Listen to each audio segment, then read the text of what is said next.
do Senhor, amados irmãos e irmãs, é uma alegria estarmos reunidos na presença de Deus para aprendermos mais da sua palavra. Falando hoje de finanças à luz do reino, como você usa seu dinheiro e como a Bíblia vê. Vivemos tempos em que muitas pessoas estão preocupadas com o dinheiro, com as contas para pagar, com as dívidas, né? E segurança financeira. Todas as pessoas estão preocupadas. Em meio a tantas pressões, a palavra de Deus nos mostra que existe uma maneira diferente de enxergar os recursos materiais, a perspectiva do reino de Deus. Então, convido você a abrir sua Bíblia e ler comigo aqui em Mateus 16, de 19 a 21, verso 24, verso 33. Somente 5 versículos, vamos ler. Verso 19, diz assim: Não ajunteis para vós tesouros na terra, onde a traça e a ferrugem os consomem, onde os ladrões minam e roubam. Mas ajuntai para vós tesouros nos céus, onde nem a traça nem a ferrugem os consomem, e onde os ladrões não minam para roubar, nem roubam, né? Porque onde estiver o teu tesouro, aí estará o teu coração. Ninguém pode servir a dois senhores, porque há de odiar um e amar o outro, e há de dedicar-se a um e desprezar o outro. Não podeis servir a Deus e às riquezas. O último versículo agora, 33, mas buscai primeiro o reino de Deus e a sua justiça, e as outras coisas serão acrescentadas. Todos nós precisamos lidar com dinheiro. É inevitável. Trabalhamos, pagamos contas, sustentamos nossas famílias e fazemos planos para o futuro. O problema não está em possuir recursos, mas em permitir que esses recursos possam possuir nosso coração. Se eles possuírem o nosso coração, algo errado está acontecendo. Jesus ensinou que as finanças revelam nossas prioridades espirituais. O modo como usamos o dinheiro mostra quem realmente ocupa o primeiro lugar em nossa vida. Nessa passagem, o Senhor nos ensina princípios que transformam não apenas nossa vida financeira, mas também nosso relacionamento com Deus. A verdadeira prosperidade, ela acontece quando reconhecemos que tudo pertence a Deus e administramos nossos recursos segundo os princípios do seu reino. Se entendemos isso, com certeza vamos ter uma direção boa. Mas aí surge uma pergunta: o que realmente Jesus ensina sobre finanças à luz do reino dele? Falar de 3 princípios fundamentais. O primeiro deles é: no reino de Deus, os recursos são uma responsabilidade, não uma propriedade. Interessante, né? Às vezes muita gente confunde com uma propriedade. Jesus começa dizendo: não ajunteis tesouros na terra. Nosso Senhor não está proibindo o trabalho, a organização financeira ou o planejamento. Não é nada disso. O que ele está condenando é uma vida dedicada exclusivamente ao acúmulo de bens. E a Bíblia declara: do Senhor é a terra e a sua plenitude. Tudo pertence a Deus. Nossa casa pertence a Deus, nosso salário, nossos talentos e até a nossa própria vida vem das mãos de Deus. Somos administradores daquilo que Deus nos confiou. Você quer ver um exemplo? José. Quando Deus lhe deu responsabilidade sobre o Egito, ele administrou os recursos com sabedoria, preparando o povo para tempos difíceis.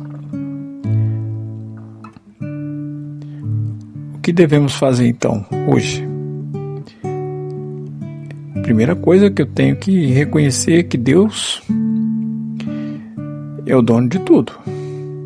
Segundo, administrar nossos recursos com responsabilidade, nada de desperdício. Planejar as finanças com sabedoria e evitar desperdício, e gastos impulsivos.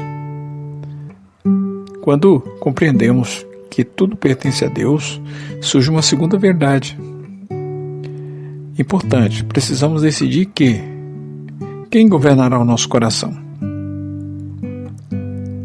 Pois é, esse segundo princípio aqui, que é fundamental, no reino de Deus o coração não pode servir a dois senhores. Jesus declarou, ninguém pode servir a dois senhores. Não pode servir a Deus e a Mamon. Mamon representa a confiança nas riquezas e nos bens materiais. Observe que Jesus não disse que seria difícil servir a dois senhores. Ele disse que seria impossível. Não tem como. O dinheiro é uma ferramenta útil, mas nunca deve ocupar o trono do nosso coração. O grande problema não é possuir dinheiro. O problema é quando o dinheiro passa a possuir a pessoa. Foi exatamente o que isso aconteceu com aquele jovem rico, né? Conhecemos a história dele, né? Ele desejava uma vida eterna. Como todo mundo vai querer o céu, todo mundo vai querer a vida eterna.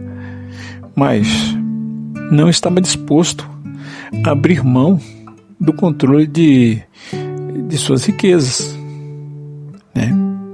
Essas riquezas, elas exerciam um poder muito forte na vida dele. Ele preferiu não abrir mão. Agora, cabe a gente examinar nossas prioridades, né? E confiar mais em Deus do que nos recursos materiais. Combater a avareza pela generosidade. Desenvolver contentamento em Cristo. Se soubermos atentar para esses itens aqui que acabamos de falar, com certeza vamos evitar de servir a dois senhores. Agora, depois de mostrar a todos o perigo de servir às riquezas, Jesus mostra o caminho seguro para a vida financeira equilibrada, como que o Senhor nos ensina. No reino de Deus, a prioridade é buscar primeiro a Deus. Jesus diz, mas buscai primeiro o reino de Deus e a sua justiça, e todas as coisas vos serão acrescentadas. Observe a ordem de Deus.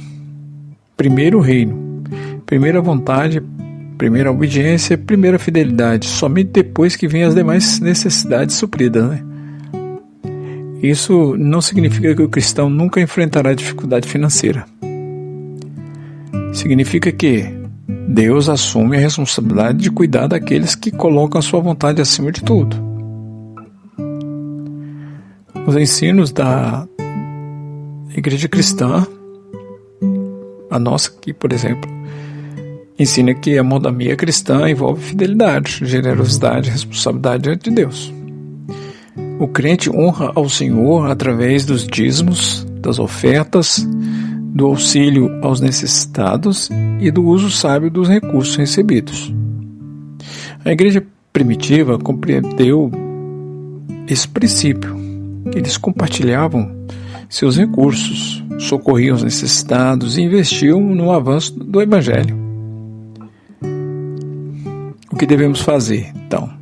Honrar a Deus com os nossos recursos, ser fiéis na nossa contribuição, ajudar os necessitados, investir em valores eternos, buscar o reino de Deus acima dos interesses pessoais. Depois de examinar esses três princípios fundamentais, podemos compreender qual é o propósito de Deus para as nossas finanças. Jesus nos ensina que as finanças são muito mais do que números, contas e patrimônios. Elas revelam onde está o nosso coração. Então, aprendemos isso hoje, que, em primeiro lugar, tudo pertence a Deus. Segundo, não podemos servir a Deus e ao dinheiro ao mesmo tempo. E terceiro, aprendemos que devemos buscar o reino de Deus acima de todas as coisas. Quando Deus ocupa o primeiro lugar da nossa vida, nossos recursos deixam de ser um fim em si mesmos e passam a ser um instrumento para a glória de Deus.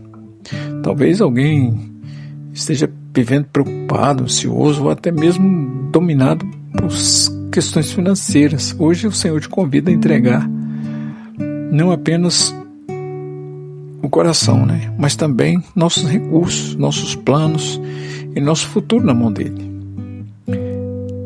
Se desejamos experimentar a paz e a provisão de Deus, precisamos colocar o reino de Deus em primeiro lugar. Então vamos colocar o reino de Deus em primeiro lugar e as demais coisas não vão faltar para nós. Ele vai suprir com certeza. Agora guarda uma frase aí. Quando Deus governa o coração, o dinheiro encontra o seu lugar. Quando o dinheiro governa o coração, o Deus Mamon toma o seu lugar. Então vamos orar? Querido Deus, obrigado pela tua palavra, por ela falar aos nossos corações. Senhor, que tudo que aprendemos hoje, através desta palavra, seja colocado em prática em nossas vidas, Senhor, para te servir, para te adorar e para fazer cumprir os seus propósitos em nossas vidas. Abençoe e prospere os nossos caminhos. Oramos em nome de Jesus. Amém. Meu irmão, minha irmã, foi muito bom. Estamos juntos aqui e até uma próxima, se o Senhor assim nos permitir. Fique na paz e na proteção do Senhor.